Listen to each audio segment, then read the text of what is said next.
Good morning class 12th के प्यारे बच्चों। आज मैं आपके लिए तीसरा चैप्टर जो सप्लीमेंट्री है, ध्यान रखना कौन सा बेटा, जो सप्लीमेंट्री है उसका तीसरा चैप्टर जो है journey to the end of the earth, जो तिसानी दोषी द्वारा लिखा गया है। ठीक है ना। तो journey to the end of the earth तिसानी दोषी जो लिखा गया है उसके आपको क्या कराएंगे बेटा, शॉर्ट क्वेश्चन आपको प्रोवाइड कराएंगे। और जनरल बच्चे बोलते हैं सर आप चैप्टर का थोड़ा नाम नहीं बताते हो। ठीक है ना। तो journey to the end of the earth इसका जो तात्पर्य है बेटा कि पृथ्वी के अंतिम छोर की यात्रा। ठीक है बेटा, पृथ्वी के अंतिम छोर की यात्रा, समझ आ रहा ना। अगर मेरे आप चैनल पर नए हैं तो सबसे पहले मेरे चैनल को सब्सक्राइब कीजिए, लाइक कीजिए, शेयर कीजिए और बेल आइकन को प्रेस कर दीजिए ताकि हर आने वाली वीडियो की नोटिफिकेशन आपको समय समय पर मिलती रहे प्यारे से बच्चों। ठीक है ना। तो अपना समय वेस्ट न करते हुए पहले क्वेश्चन की ओर बढ़ते हैं प्यारे से बच्चों। और देखो मैंने देखा है बहुत काफ़ी समय से मैं अभी वीडियो दिन पर दिन डाल रहा हूँ, लेकिन आप जो है और उससे मेरे बहुत आपको सपोर्ट मिल रहा है। ठीक है ना बेटा प्यारे बच्चों, तो और अधिक सपोर्ट चाहता हूँ बेटा मैं आपसे। ठीक है ना। तो पहला क्वेश्चन है बेटा कैसे है, पहला क्वेश्चन है बेटा किस तरह से कि how did the author travel, या लेखिका ने किस तरह से यात्रा की टू अंटार्कटिका। लेखिका ने अंटार्कटिका की यात्रा किस प्रकार से की थी या कैसे की थी। क्लियर बेटा, समझ मैं हिंदी में साथ साथ लेते चल रहा बेटा, तो आपको कोई प्रॉब्लम नहीं आएगी। ठीक है, आगे चलते बेटा। अगला क्वेश्चन जो है इसमें एक और करके क्वेश्चन दिया हुआ है। तो अगला क्वेश्चन बेटा how did the author reach Antarctica, या लेखिका जो थी वो अंटार्कटिका पर कैसे पहुंची, अंटार्कटिका पर कैसे पहुंची। ठीक है बेटा प्यारे से बच्चों, अब समय आ रहा ना। अब चलते बेटा आंसर के ऊपर बढ़ते प्यारे से बच्चों। देखो क्या करना है आपको, इसमें उसने किस माध्यम से पहुंची है, उसने किस चीज़ का यूज करके वहाँ पहुंची है, ये चीज़ आपको पता नहीं है कैसे पहुंची है। ठीक है, तो कैसे चलते बेटा आंसर के ऊपर बढ़ते हैं कि द ऑथर लेखिका ट्रेवल्ड, लेखिका ने यात्रा की थी टू अंटार्कटिका। किसकी यात्रा की थी बेटा, अंटार्कटिका की यात्रा की थी। ठीक है ना, अंटार्कटिका की यात्रा की थी on a Russian research vessel, यानी एक रसियन यानी कि रूस की खोजी, रिसर्च खोजी और वेसल में जलयान। ठीक है, तो कहने का मतलब ये है कि एक रूस की जो खोजी जो जलयान था उससे उन्होंने यात्रा की थी, उस पर यात्रा की थी और उसका नाम क्या था, अकेडमिक सोकालस्की, या अकेडमिक सोकालस्की जो रूसियन जो रिसर्च वेसल था, जो जहाज था, उस जहाज से उन्होंने अंटार्कटिका की यात्रा की थी। प्यारे समझ आ रहा ना। सी ट्रेवल्ड, उन्होंने यात्रा की थी ओवर से अधिक। ठीक है, और आगे चलते हुए स्क्रॉल करते प्यारे बच्चों इस तरह। ठीक है ना, आपको कोई प्रॉब्लम नहीं आने वाली, कोई भी प्रॉब्लम नहीं आएगी। ठीक है ना। सुन बेटा, सी ट्रेवल्ड, उन्होंने यात्रा की ओवर 100 आवर्स, उन्होंने 100 घंटे से भी अधिक की यात्रा उन्होंने की। जब तो वहाँ पहुंची थी तब तो उन्होंने क्या कर ली थी, 100 घंटे से भी अधिक की यात्रा कर ली थी। ठीक है ना। In combination of A car, यानी कार के माध्यम से, उन्होंने कार से भी यात्रा की थी। एन एरोप्लेन, एक हवाई जहाज के माध्यम से उन्होंने यात्रा की थी। एंड एंड अ शिप, और एक जलयान, जलयान तो जहाज, पानी का जहाज होता है ना, उसके जरिए से। ठीक है, तो उन्होंने किसके जरिए से बेटा की थी, कार के माध्यम से की थी, एरोप्लेन के माध्यम से की थी और शिप के माध्यम से की थी। ठीक है ना। 10 इस प्रकार से सी रीच्ड, इस प्रकार से वो पहुंची और कहाँ पहुंची, अंटार्कटिका। इस प्रकार से वो अंटार्कटिका पर पहुंच गई थी। ठीक है, पैसे समय आ रहा ना। चलते प्यारे बच्चों, अब दूसरा क्वेश्चन को बढ़ते हैं, मैं ज़्यादा फास्ट नहीं पढ़ाने वाला हूँ। ठीक है, अगला क्वेश्चन है who was Geoff Green, Geoff Green कौन था और what did he offer to the students, और उसने छात्रों को क्या ऑफर किया था या क्या प्रदान किया था। ठीक है बेटा, तो पहले कहने का मतलब यह जॉफ ग्रीन कौन था, जो हाई स्कूल के छात्रों को जो यात्रा पर ले गया था और उसने प्रोग्राम चलाया था स्टूडेंट्स ऑन आइस। तो स्टूडेंट ऑन आइस जो प्रोग्राम चलाया था, उस प्रोग्राम के अंतर्गत हाई स्कूल के छात्रों को कहाँ ले गया था बेटा, वो यात्रा पर ले गया था, कहाँ के, अंटार्कटिका की यात्रा पर। समझ बेटा। तो चलते बेटा क्वेश्चन आंसर की बढ़ते बेटा, आंसर क्वेश्चन बताई दिया मैंने तुम्हें, आंसर बढ़ते बेटा प्यारे से बच्चों। देखो कैसे, Geoff Green was a Canadian explorer. समझ बेटा, सुन लो एक बार, Geoff Green was a Canadian explorer. ये कहने का तात्पर्य जॉफ ग्रीन जो था यानी एक कैनेडियन यानी कि कनाडा का, और क्या था, खोज करता था। एक्सप्लोरर तो बोलते हैं खोज करता था। ही टुक, वो ले गया था हाई स्कूल स्टूडेंट्स, यानी वो हाई स्कूल के छात्रों को ले गया था ऑन द जर्नी, यात्रा पर, ऑफ अंटार्कटिका, अंटार्कटिका की यात्रा पर ले गया था। किसको ले गया था बेटा, हाई स्कूल के छात्रों को। अंडर द प्रोग्राम, अंडर मतलब के अंतर्गत, द प्रोग्राम प्रोग्राम के अंतर्गत। और प्रोग्राम कौन सा था बेटा? Students on ice. Students on ice program जो था उसके अंतर्गत वो हाई स्कूल के छात्रों को अंटार्कटिका की यात्रा पर ले गया था। फ्रॉम मद्रास, कहाँ से बेटा? उसने यात्रा कहाँ शुरुआत की थी? मद्रास से। क्लियर ना? देर वहाँ, दे विजुअली, छात्रों ने विजुअली स्वयं अपनी आंखों से देखा, समझ देखा, अपनी आंखों से स्वयं देखा ग्लेशियर रिट्रीटिंग, यानी कि ग्लेशियरों को क्या देखा बेटा? उन्होंने ग्लेशियरों को हटते हुए देखा था, अतः फिसलते हुए देखा था। एंड और आइस शेल्फ्स फॉलिंग, और जो आइस की जो बर्फ की जो परतें थी, जो बर्फ के हिमखंड जो थे, उनको क्या किया उन्होंने? गिरते हुए देखा था, फॉलिंग टूटते हुए देखा था। समझ आ रहा है बेटा?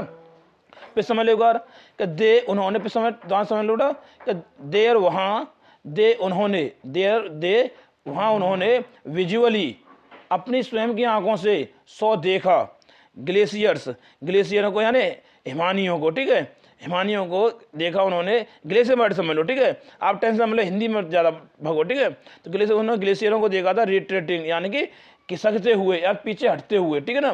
खिसकते हुए मतलब पीछे हटते हुए देखा। एंड और आइस शेल्फ्स, और क्या देखा? हिमखंडों को। क्या देखा? उसने हिमखंडों को देखा, या आइस शेल्फ्स याद ध्यान रखो, हिमखंडों को देखा फॉलिंग टूटते हुए अर्थात गिरते हुए। समझ आ रहा बेटा?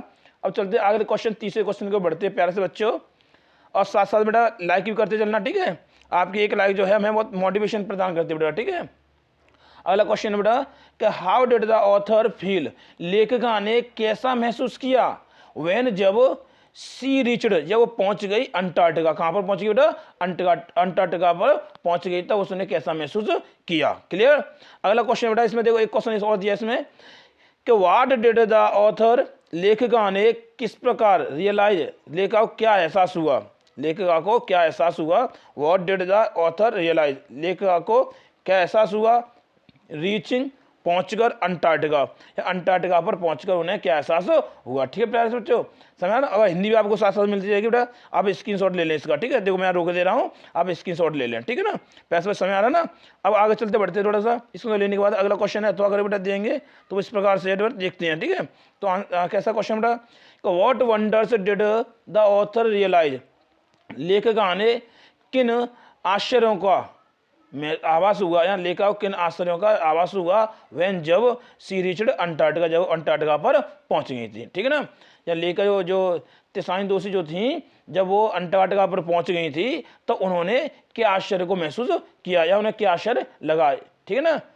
या उन्हें क्या आश्चर्य हुआ। ठीक है, तो देखो मैं यहाँ स्क्रीनशॉट ले लेना बेटा। तो इसमें लिखा भी है कि जब लेखिका अंटार्कटिका पहुंची तो उसने क्या आश्चर्य महसूस किए। क्लियर ना? ये मैंने बताया था आपको। तो बेटा प्यास बच्चों, अब आंसर की बढ़ते हैं। इससे जो स्क्रीन दिया है, स्क्रीन पे दिया बेटा आंसर, चलते बेटा स्क्रीन की ओर। तो कैसे बेटा? ऑन रीचिंग अंटार्कटिका, समय आ रहा ना? अंटार्कटिका पर पहुंचकर, जैसे अंटार्कटिका पहुंच गई थी ना, तो ऑन रीचिंग, पहुंचकर अंटार्कटिका पर पहुंचकर द ऑथर फेल्ट रिलीफ, लेखिका ने क्या लिया? राहत मिली, लेखिका को राहत मिली, या उन्होंने राहत महसूस की। टू सी, देखकर, लेखिका को राहत मिली, या फेल्ट रिलीफ, रिलीफ राहत और फेल्ट महसूस होना। ठीक है, तो उन्हें राहत मिली। टू सी, देखकर, इट्स एक्सपेंसिव, हर बेटा जो वर्ड थोड़ा हार्ड होता है, मुझे लगता है कि बच्चा कर नहीं पाएंगे, उस वर्ड के मैं साथ में हिंदी डाल देता हूँ। ठीक है ना? जिससे आपको कोई प्रॉब्लम ना हो। तो इट्स एक्सपेंसिव, मतलब विस्तृत। ठीक है, वाइट लैंडस्केप, कहने का तात्पर्य यह है कि इसकी विस्तृत सफेद भूभाग को देख करके इसे क्या हुआ? लेखा क्या हुआ? आराम या चैन मिला उसे। ठीक है, कैसा महसूस हुआ? चैन मिला उसे। ठीक है, और देखो एंड और कॉन्टिन्यूअस, एवं लगातार है, सतत। ब्लू होराइजन, जो सतत मतलब जो खत्म नहीं हो रहा था, मैं लंबे समय चल रहा। ठीक है, तो लगातार जो चलते जा रहे थे वो दिखाई दे रहा था। तो कंटिन्यूअस ब्लू होराइजन, उन्हें सतत नीले क्षितिज को देख करके क्या मिला? चैन की सांस मिली, अर्थात उन्हें राहत महसूस हुई थी। बेटा इसका वर्ड समझ लो, राहत मिलना। क्या बेटा? राहत मिलना। फिर समझ लो बेटा, कैसे बेटा? देखो राहत मिलना। ठीक है बेटा, इसका मतलब क्या है? राहत मिलना। तो कब राहत मिली? तो टू सी, देखकर, क्या देखकर बेटा? एक्सपेंसिव वाइट लैंडस्केप एंड और कॉन्टिन्यूस ब्लू हॉराइजन, यानी कहने का मतलब यह है कि विस्तृत सफ़ेद भूभाग को देख करके और सतत नीले क्षैतिज को देख करके उन्हें क्या राहत मिली, समय राहत मिली, समय तो। अब चलते हैं, देन तब सी वंडर्ड, उसने आश्चर्य हुआ, उसे आश्चर्य हुआ एट इट्स इमेंसिटी, उससे जो लेखिका है, लेखिका को क्या हुआ कि इसकी विशालता पर, बहुत बड़ा ना, इसकी विशालता बेटा यहाँ लिखा, ठीक है, तो इसकी विशालता पर आश्चर्य हुआ और इट्स आइसोलेशन, इसके अलगाव पर क्या हुआ, आश्चर्य हुआ, ठीक है बेटा। वंडर मतलब आश्चर्य होना, ठीक है। आप बहुत सरप्राइज भी कर सकते हो, ठीक है, कोई दिक्कत वाली बात नहीं है, लेकिन हमने इसलिए लिखा क्योंकि क्वेश्चन में यही वर्ड दिया होता, ठीक है ना। तो दिएगा बेटा, आगे चलते प्यारे बच्चों, फिर दिया बेटा आगे से देखो चलते हैं, बट लेकिन मेनली और मुख्यतः एट, इस बात पर उन्हें आश्चर्य हुआ कि how there could have ever have been a time, कि वो समय कैसा होगा, समय है ना, वो समय कैसा होगा या वो एक समय कैसा होगा वहन जब इंडिया एंड अंटार्कटिका, भारत और अंटार्कटिका जो है वर ए पार्ट, एक ही अंग थे of the same land mass, यानी एक ही भूभाग के क्या थे, अंग थे या पार्ट थे, समय बेटा।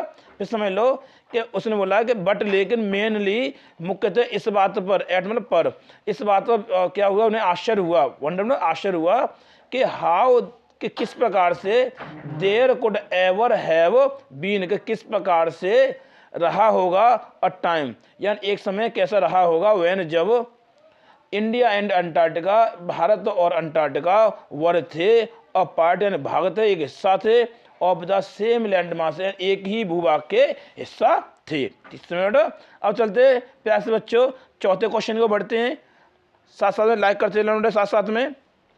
तो बेटा चौथा क्वेश्चन कैसे है कि how is Antarctica is the perfect place to study environmental changes, या पर्यावरणीय परिवर्तनों का अध्ययन करने के लिए अंटार्कटिका एक उत्तम स्थान है, ठीक है। तो समझ लो किस प्रकार उत्तम स्थान है, देखो सुनो, हाउ इज अंटार्कटिका, अंटार्कटिका किस प्रकार से, द परफेक्ट प्लेस, किस प्रकार से क्या है बेटा, उत्तम स्थान है टू स्टडी, अध्ययन करने के लिए इन्वायरमेंटल स्टडी, इन्वायरमेंटल चेंजेस, यानी किसके लिए बेटा, पर्यावरणीय परिवर्तनों के लिए, समझ आ रहा बेटा। अथवा बेटा एक क्वेश्चन और दिया इसमें और करके वो चलते बेटा प्यार से बच्चों आगे चलते रहे, स्क्रीनशॉट भी देते चलना साथ साथ में, जिससे आपको कोई प्रॉब्लम ना आए, ठीक है ना। तो चलते बेटा अगले क्वेश्चन को बढ़ते हैं प्यारे से बच्चों, दिल थाम के बैठे रहिए और आपको वीडियो बिल्कुल भी स्किप नहीं करनी है। अगर वीडियो स्किप कर दोगे बेटा तो आपको हिंदी मीन समझ में नहीं आएगा, फिर आप रटोगे, और हमें रटवाना नहीं है क्योंकि हमें समझाना है, क्योंकि चैप्टर थोड़ा सा हार्ड है, क्योंकि इसमें थोड़ी किसके बारे दी है, अंटार्कटिका खोज के बारे में बात की गई है, ठीक है ना। तो देखो why is Antarctica the ideal place, देखो आइडल प्लेस कह दिया या परफेक्ट प्लेस कह दिया, एक ही बात है, कोई टेंशन वाली बात नहीं है। तो उसने बोला अंटार्कटिका क्यों है द आइडल प्लेस, यानी कि आदर्श स्थान क्यों है टू स्टडी, अध्ययन करने के लिए, दैट के स्मॉल चेंजेस, छोटे छोटे परिवर्तन इन एनवायरमेंट, यानी कि पर्यावरण में छोटे छोटे परिवर्तन can have far reaching effect, के किस प्रकार से पर्यावरण छोटे छोटे परिवर्तन दूरगामी प्रभाव दिखा सकते हैं, क्लियर ना। ये छोटे छोटे प्रभाव होते हैं वो कितने बड़े बड़े बन जाते, कहाँ कहाँ पहुँच जाते, ठीक है। तो इस चीज़ को वो दिखाते हैं, प्यास समझो ना। अच्छा नहीं समझा स्क्रीन शॉट ले लो, फिर मैं दोबारा समझा, कोई दिक्कत मैं समझा दे रहा हूँ, ठीक है। तो वाई एज अंटार्कटिका, अंटार्कटिका क्यों है, वाई एज अंटार्कटिका क्यों है द आइडल प्लेस, क्या बेटा एक आदर्श स्थान क्यों है टू स्टडी, अध्ययन करने के लिए, जो अध्ययन करने के बाद जाते हैं ना लोग, छात्र जाते हैं, तो ये कैसा बेटा आदर्श स्थान क्यों है, दैट कि स्मॉल चेंजेस, छोटे छोटे परिवर्तन इन एनवायरमेंट मतलब पर्यावरण में छोटे छोटे जो परिवर्तन हैं can have far reaching effects, कि वो छोटे छोटे परिवर्तन जो हैं दूरगामी प्रभाव दिखा सकते हैं, ठीक है। चलते बेटा आगे से प्यास बच्चों, दूरगामी प्रभाव होता है कोई चीज़ लगातार चलने और छोटी छोटी चीज़ें बड़ी रूप धारण कर लेती, ठीक है ना। तो आगे चलते बेटा प्यास बच्चों आंसर के बढ़ते हैं। Antarctica has very simple ecosystem, ecosystem जानते हो बेटा क्या होता है बेटा, परिस्थिति की, ठीक है। तो इकोसिस्टम याद रखो, हिंदी तुम्हें बोलने भी नहीं आएगी, ठीक है ना। तो आप क्या रखो बेटा, इंग्लिश याद रखो, ecosystem, ecosystem. Antarctica has, Antarctica, यहाँ अंटार्कटिका रखता है हैज वेरी सिंपल इको। कहने का तात्पर्य है कि अंटार्कटिका पर जो है बहुत ही सिंपल या साधारण क्या है, पारिस्थितिकी है, ठीक है ना, इकोसिस्टम है। या अंटार्कटिका पर बहुत ही क्या है बेटा, बहुत सिंपल सा इकोसिस्टम है। एंड और है लेक ऑफ बायोडाइवर्सिटी, और जैव विविधता की कमी है। कहने मतलब वहाँ जैव विविधता है नहीं है, ठीक, बहुत कम है, ना के बराबर, ठीक है, और है ही नहीं समझ लो, ठीक है। जैव विविधता मतलब कोई भी इंसान रहते ही नहीं है, ठीक है। तो कहने का मतलब यह है कि अंटार्कटिका पर पारिस्थितिकी कैसी बेटा, पारिस्थितिकी जानते हो मतलब इकोसिस्टम, ठीक है। इकोसिस्टम तो कैसा, बहुत सिंपल है, और जैव और लेक कमी है, और बायोडाइवर्सिटी और जैव विविधता की कमी तो बनाए। यहाँ हिंदी भी आपको साथ साथ में दे रहा हूँ प्यार से बच्चों, ठीक है। सो इसलिए it is the ideal place, इसलिए ये क्या है, एक आदर्श स्थान है टू स्टडी, किसके लिए बेटा, अध्ययन करने के लिए, ठीक है। कि हाउ, कि किस प्रकार से small changes in the environment, कि किस प्रकार से पर्यावरण में छोटे छोटे परिवर्तन कैन हैव बिग रिपरकुशंस, कि छोटे छोटे परिवर्तन किस प्रकार से और एक बड़ा प्रभाव हो सकता है। या क्या मतलब है, पर्यावरण छोटे छोटे जो परिवर्तन हैं वो किस प्रकार से बड़ा प्रभाव हो सकते हैं, समझ रहे हो ना, किस प्रकार से बड़ा प्रभाव, वो तो मैं इतनी भी लिख दिया सिंपल सी बात, ठीक है। तो उसमें ये चीज़ दिखाई गई है कि जो छोटे छोटे परिवर्तन होते हैं इन्वायरमेंट में, वो बड़े बड़े प्रभाव कैसे हो सकते हैं या किस प्रकार हो सकते हैं, ठीक है प्यारे बच्चों। तो देखो आगे देखो, आंसर चलते बेटा, अगला क्वेश्चन लेके चलते बेटा प्यारे बच्चों, 5वां जो इस प्रकार दिया बेटा प्यारे बच्चों। और देखो जो प्रॉब्लम आपको आती है ज़्यादातर, ठीक है, तो जिसमें मैं हिंदी लिख देता हूँ, जो इसकी हिंदी की जरूरत नहीं पड़ती है वहाँ मैं नहीं लिखता हूँ। तो अगला क्वेश्चन बेटा, डेस्क्राइब, आप जानते हो वर्णन करना, तो डेस्क्राइब द एनवायरनमेंट, या पर्यावरण का कि क्या कीजिए, वर्णन कीजिए ऑफ अंटार्कटिका, या अंटार्कटिका पर जो पर्यावरण है उसका वर्णन कीजिए। आपको छोटा सा बनाना है, अगर लॉन्ग में दिया जाता तो थोड़ा बड़ा बनाते हैं, ठीक है ना। तो छोटा बनाना है आपको, कैसे लिखना बेटा, Antarctica is the coldest, Antarctica is the coldest, Antarctica है द कोल्डेस्ट, सबसे कैसा ठंडा है, ड्राइस्ट सबसे कैसा शुष्क है, शुष्क सब सूखा होता है, ठीक है ना, सबसे शुष्क है। एंड और विंडीएस्ट, और विंडीएस्ट बोल लो ना सबसे हवादार है। और क्या है बेटा, कॉन्टिनेंट, कॉन्टिनेंट मतलब महाद्वीप, ठीक है बेटा, महाद्वीप इन द वर्ल्ड है संसार में। तो कहने का मतलब यह है कि अंटार्कटिका संसार में सबसे ठंडा, सबसे शुष्क और सबसे हवादार महाद्वीप है, ठीक है। It has very simple ecosystem, जो अभी वाली लाइन जो थी ना वो सेम लौट के आगे कि it has very simple ecosystem, इसका जो इकोसिस्टम है वो कैसा, बहुत ही साधारण है। एंड और लैक ऑफ बायोडाइवर्सिटी, आप बायोडाइवर्सिटी आगे चलेगी, ठीक है। तो इसमें क्या है, जैव विविधता की कमी है। चलते देखो आगे, देखो इसमें लिखा है, देखो पैसा आगे सामने, तो उसमें क्या है, लैक ऑफ बायोडाइवर्सिटी, किसकी बेटा, और बायोडाइवर्सिटी होगा ना, तो जैव विविधता की कमी है, ठीक है। ये तो हम के उसमें ये बता रहे हैं कि वहाँ का वातावरण कैसा, ठीक है ना, पर्यावरण 90% या 90% of the earth total ice, यार कहने का तात्पर्य है कि पृथ्वी का टोटल या संपूर्ण पृथ्वी का, या मतलब पृथ्वी का संपूर्ण बर्फ का 90% भाग एग्जिट्स क्या मौजूद है, हियर एंड वहाँ। कहने का तात्पर्य यह है कि यहाँ जो है, जो अंटार्कटिका है, अंटार्कटिका पर क्या है बेटा, 90% भाग में क्या है, बर्फ मौजूद है। 90% में क्या है, बर्फ ही बर्फ है। जितने अंटार्कटिका बसा हुआ है उसमें 10% को अन्य चीजें हैं और 90% पे क्या है बेटा, बर्फ है। क्या समझ आया ना। और दूसरी बात यह है, मैंने लिख भी दिया है, ठीक है। और हम बोल सकते हैं कि वहाँ का जो बर्फ है तो कितने भाग में, -90 टेम्परेचर, ठीक है बेटा। आगे चलते बेटा प्यारे बच्चों, अगला क्वेश्चन लेके चलते हैं जो आपकी स्क्रीन में दिया 6वां क्वेश्चन, ठीक है। आपको मैं ज़्यादा जल्दी नहीं पढ़ा रहा हूँ, समझ बेटा। अगला क्वेश्चन बेटा, व्हाट वाज द पर्पज, क्या उद्देश्य था of the visit of to Antarctica. कहने का मतलब है अंटार्कटिका के भ्रमण का उद्देश्य क्या था, या लोग अंटार्कटिका के उद्देश्य पर जो भ्रमण के लिए जा रहे थे तो उसका उद्देश्य क्या था, समझ आ रहा बेटा। तो चलते आंसर के बढ़ते प्यारे से बच्चों, जो इस प्रकार दिया बेटा, थोड़ा सा स्क्रॉल करते हैं, एक बार पूरा कंप्लीट हो जाएगा ना इस तरह से, ठीक है ना। तो दिया बेटा, Antarctica is the coldest, Antarctica है सबसे ठंडा, ड्राइस्ट सबसे सूखा शुष्क, एंड विंडेस्ट और सबसे हवादार। कॉन्टिनेंट क्या है, महाद्वीप इन द वर्ल्ड, संसार में। कहने का तात्पर्य यह है कि अंटार्कटिका संसार में सबसे ठंडा, सबसे शुष्क और सबसे हवादार महाद्वीप है। जब वो पहली बार लाइन आ गई थी, इट वॉज टू रियलाइज, कहने का मतलब इट वॉज टू रियलाइज, इसको एहसास कराना था कि हाउ रियल, कि किस प्रकार से वास्तविक है, was the thread of global warming. कहने का मतलब ये है कि इसको इस चीज़ का एहसास कराना था कि बढ़ता तापमान का खतरा एंड और depletion of the ozone layer.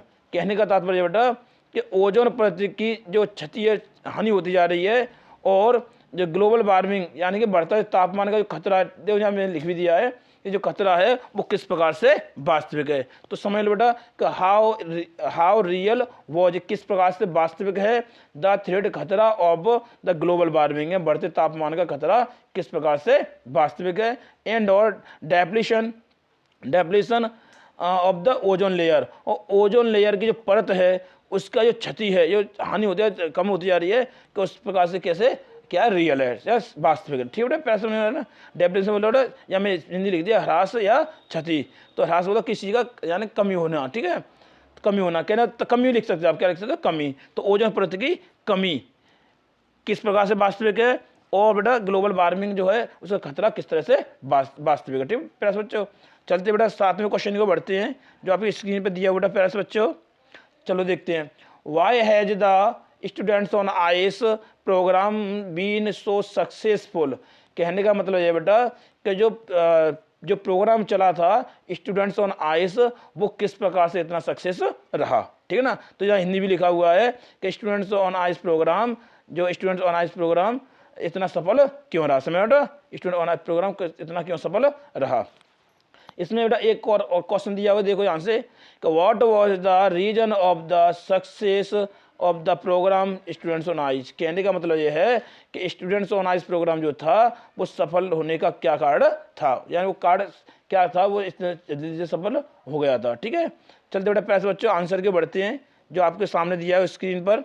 कैसे बेटा, जिसमें दिया the students on ice program, students on ice program has been so successful. नहीं समझ आया, तो स्टूडेंट्स ऑन आईज प्रोग्राम जो है हैज बीन सो सक्सेसफुल, इतना सफल रहा, बिकॉज क्योंकि इट इज इम्पॉसिबल, यानी असंभव है, टू गो जाना एनीवेयर, कहीं आसपास, नियर यानी आसपास जाना भी क्या है, असंभव है, द साउथ पोल यानी कहने मतलब जो है दक्षिणी ध्रुव के आसपास भी जाना क्या है बेटा, असंभव है, एंड और not be affected by it, इससे प्रभावित ना हो ये भी असंभव है। ठीक है, तो इससे प्रभावित न होना भी असंभव है। ठीक है, अंडर दिस प्रोग्राम, इस प्रोग्राम के मतलब अंदर या अंतर्गत स्टूडेंट्स, छात्रों ने विजुअली अपनी स्वयं की आंखों से सी देखा था, छात्रों ने इस प्रोग्राम के अंदर अपनी आंखों से देखा था ग्लेशियर रिटेट, वो पहले वाली लौट के आ गई। ठीक है ना, देखो क्वेश्चन संख्या याद दिख रही है लेकिन सेम थ्योरी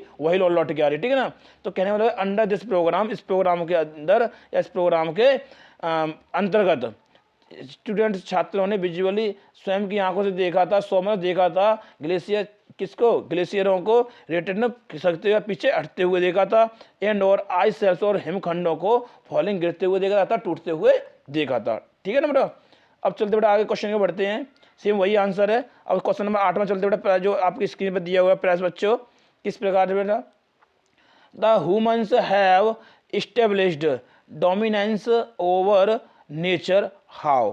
कहने का मतलब मनुष्य ने प्रकृति पर प्रभुत्व स्थापित कर लिया है। तो कैसे कर लिया बेटा, हाउ किस प्रकार कर लिया, ये आपको बताना है। ठीक है ना, यानी कि मनुष्य जो हैं उन्होंने पृथ्वी पर क्या कर लिया, अपना प्रभुत्व जमा लिया है।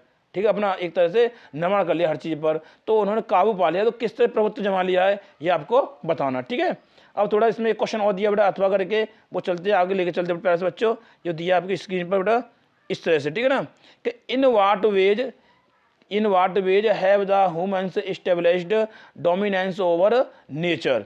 ये मनुष्यों ने किन तरीकों से प्रकृति पर अपना प्रभुत्व स्थापित कर लिया है। वही बेटा डोमिनेंस मतलब प्रभुत्व, या किस तरह से या किन किन कारणों से उसने क्या कर लिया बेटा, किन किन तरीकों से उन्होंने क्या कर लिया है, उसे प्रभुत्व जमा लिया। ठीक है, या स्थापित कर लिया। तो आंसर बेटा चलते प्यारे से बच्चों लेकर के, जो आप स्क्रीन पर दिया हुआ है इस प्रकार से है कि ह्यूमन्स या मनुष्यों ने हैव इनहेबिटेड या बसा दिया है विलेज, क्या बसा लिया बेटा, गाँव को बसा लिया है, टाउन्स क्या बसा लिया बेटा, नगरों को बसा लिया, सिटी शहरों को बसा लिया, एंड और देखो टाउन्स में कस्बा बोल सकते, ठीक है, कस्बा। सुन लो बेटा कि ह्यूमन हैव इनहेबिटेड, मनुष्यों ने बसा दिए हैं, विलेज गांव बसा दिए हैं, टाउन्स कस्बे बसा दिए हैं, सिटीज शहर बसा दिए हैं, एंड और मेगा सिटीज और महानगर बसा दिए हैं।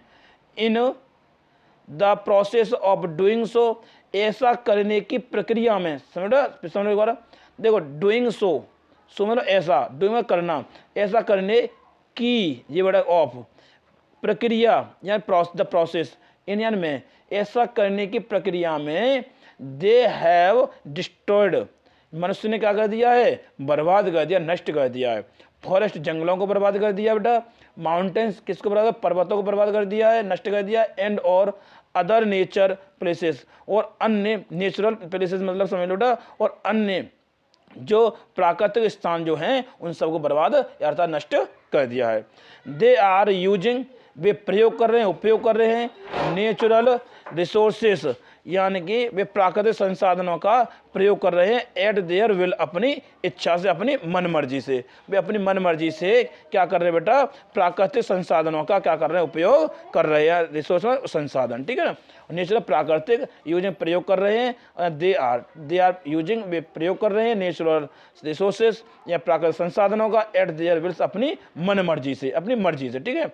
10 इस प्रकार से दे हैव इस्टेब्लिश्ड, इस प्रकार से उन्होंने स्थापना कर ली है, ठीक है, डोमिनेंस या प्रभुत्व जमा लिया है, या प्रभुत्व की स्थापना कर ली है, और ओवर द नेचर या ओवर नेचर, प्रकृति के ऊपर, ठीक है, उन्होंने प्रकृति पर क्या कर लिया बेटा, अपना प्रभुत्व जमा लिया। इस प्रकार से सुनो बेटा, इस प्रकार से उन्होंने, फिर लास्ट लाइन समझ लो, 10 इस प्रकार से दे उन्होंने हैव इस्टेब्लिश्ड, उन्होंने क्या कर लिया, प्रभुत्व डोमिनेंस, प्रभुत्व जमा लिया है, स्थापित कर लिया ओवर नेचर, प्रकृति पर, ठीक है। चलते प्यारे बच्चों आगे क्वेश्चन नंबर 9 की ओर बढ़ते हैं, ठीक है। जो इसमें जो वीडियो में जो है सबसे महत्वपूर्ण क्वेश्चन दिए जो 12 परीक्षा में पूछे जाते हैं, ठीक है, और जो मैं 2 क्वेश्चन लास्ट में 9वां 10वां जो क्वेश्चन दिया है, वो सॉरी 10वां जो 11वां क्वेश्चन लास्ट में जो दिए हैं वो क्वेश्चन बहुत बढ़िया है, अक्सर मैंने देखा बुकों में नहीं मिलते क्वेश्चन वो, लेकिन मैंने आपको प्रोवाइड कराया, ठीक है ना। तो 9वां क्वेश्चन जो है किस प्रकार से है कि हाउ मैनी मेंबर्स, कितने सदस्य रिचर्ड पहुंचे थे एट अंटार्कटिका, अंटार्कटिका पर, यानी अंटार्कटिका पर जो यात्रा गए थे तो उसमें कितने लोग वहां पर पहुंचे थे, एंड और व्हाट डिड दे फाइंड, उन्हें क्या मिला, डिड एंड वहां अंटार्कटिका पर उन्हें क्या मिला, ठीक है। तो आंसर लेके चलते बेटा, जो पहला क्वेश्चन कहता है बेटा कितने मेंबर, ठीक है ना, तो बात तो निकल के आती है, केवल कितना लिखना आपको, एक हाउ मैनी लिखना है बेटा 52 मेंबर्स, ठीक है, या कुछ नहीं लिखना, हाउ मैनी हटाना है, ध्यान रखना, हाउ मैनी हटाना है आपको, इतना उतना, ठीक है, हाउ मैनी हटाना है और कहना 52 लगाना, ठीक है।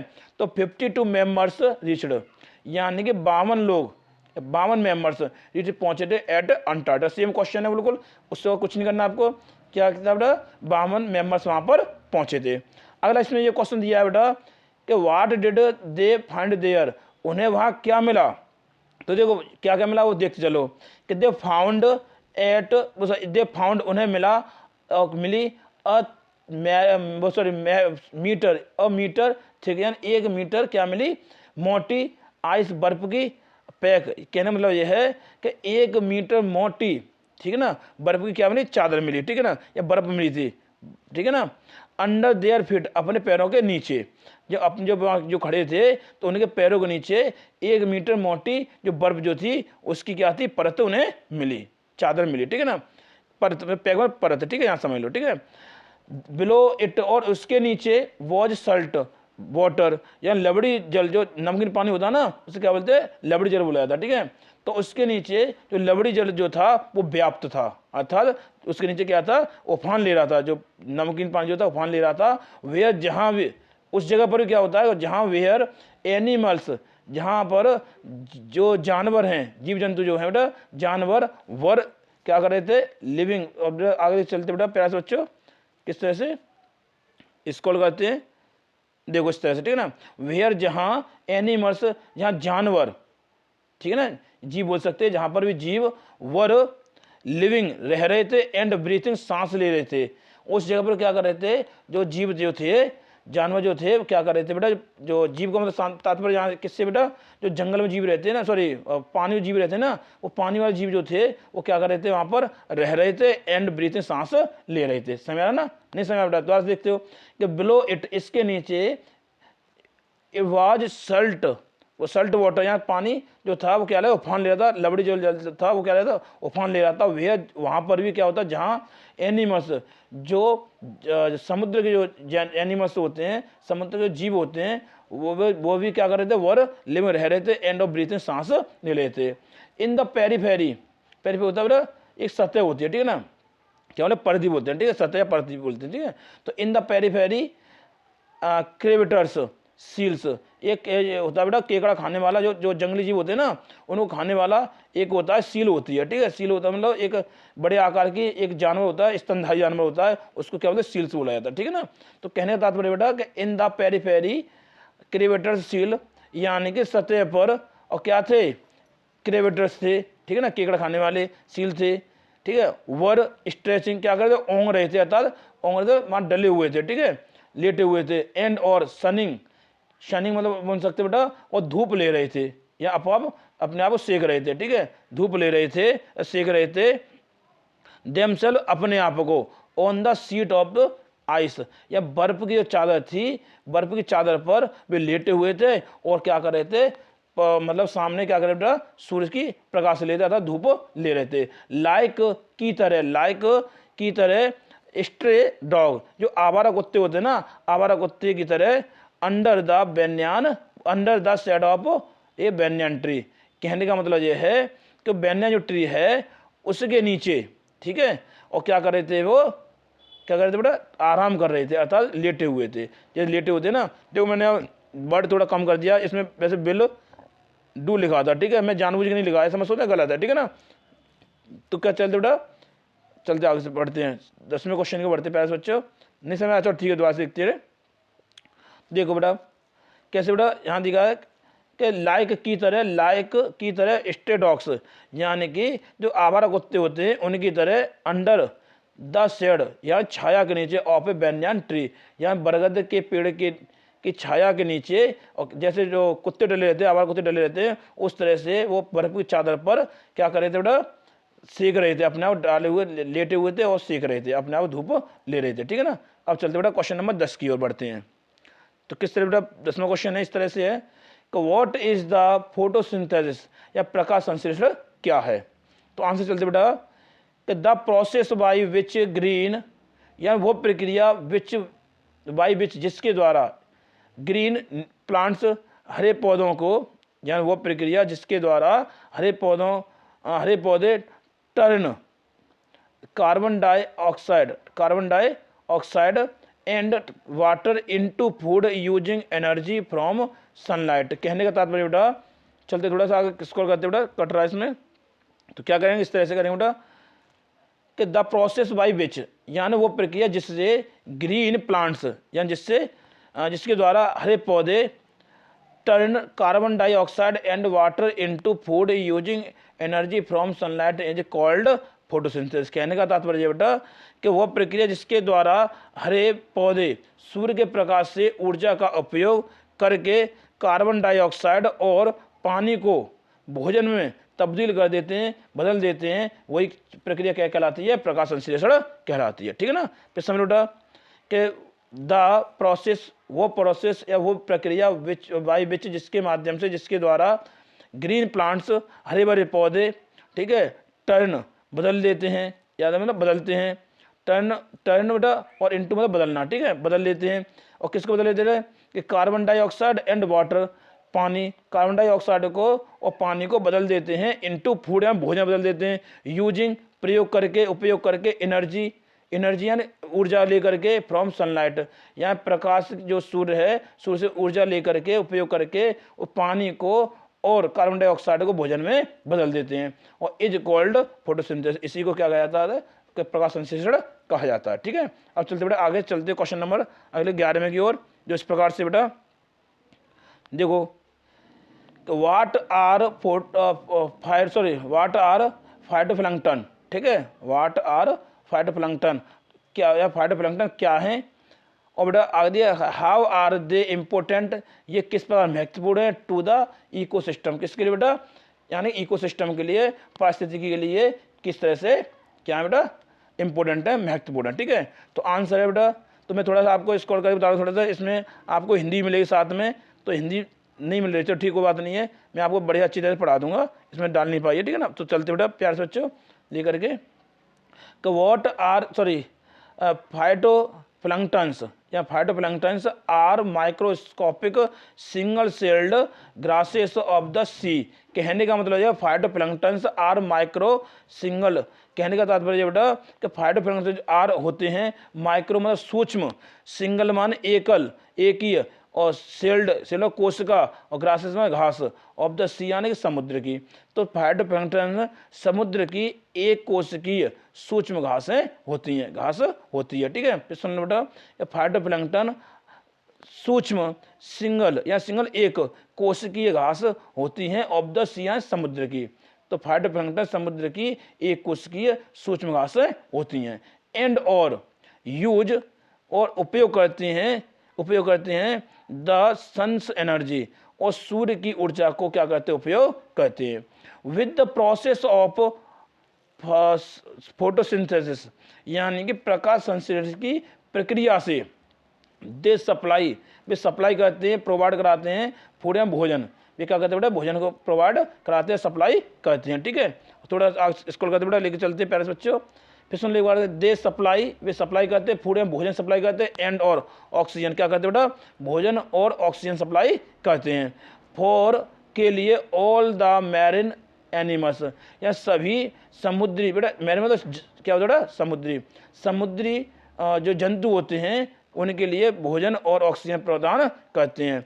सो इसलिए दे आर इम्पोर्टेंट, इसलिए क्या होते हैं महत्वपूर्ण होते हैं टू अवर, चलते बेटा थोड़ा सा बढ़ते बेटा, क्या चलते बेटा यहाँ पर क्या करेंगे कि टू अवर इकोसिस्टम, यानी कहने का तात्पर्य है कि ये जो हैं क्या करते हैं बेटा कि हमारे इसलिए उपयोगी होते हैं सो इसलिए कि दे आर इम्पोर्टेंट उपयोगी होते हैं टू अवर इकोसिस्टम, इसलिए क्या होते हैं बेटा हमारे इकोसिस्टम के लिए उपयोगी होते हैं। थोड़ा समझ नहीं आया बेटा तो मैं रिपीट कर दे रहा हूँ, देखो इस तरह से दोबारा से बता दो। ठीक है, तो क्या बेटा पहले सोचो देखो कि phytoplanktons are microscopic single celled grasses of the sea, कहने का मतलब ये है कि फोटोप्लैंक्टन जो होते हैं वो सूक्ष्म एक कोशिकीय घासें होती हैं ऑफ द सी समुद्र की, एंड और यूज सन्स एनर्जी, और सूर्य की एनर्जी को ऊर्जा को वे क्या करते हैं उपयोग करते हैं, with the process of photosynthesis, और प्रकाश संश्लेषण की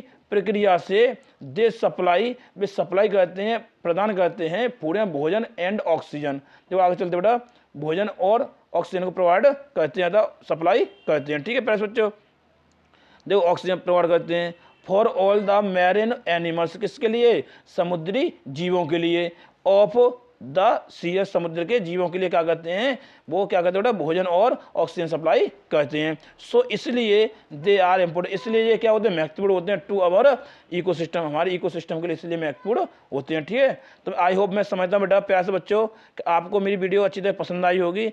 अगर आप मेरे चैनल पर नए हैं तो सबसे पहले मेरे चैनल को सब्सक्राइब कीजिए, लाइक कीजिए, शेयर कीजिए और बेल आइकन को प्रेस कर दीजिए ताकि हर आने वाली वीडियो की नोटिफिकेशन आपको समय समय पर मिलती रहे।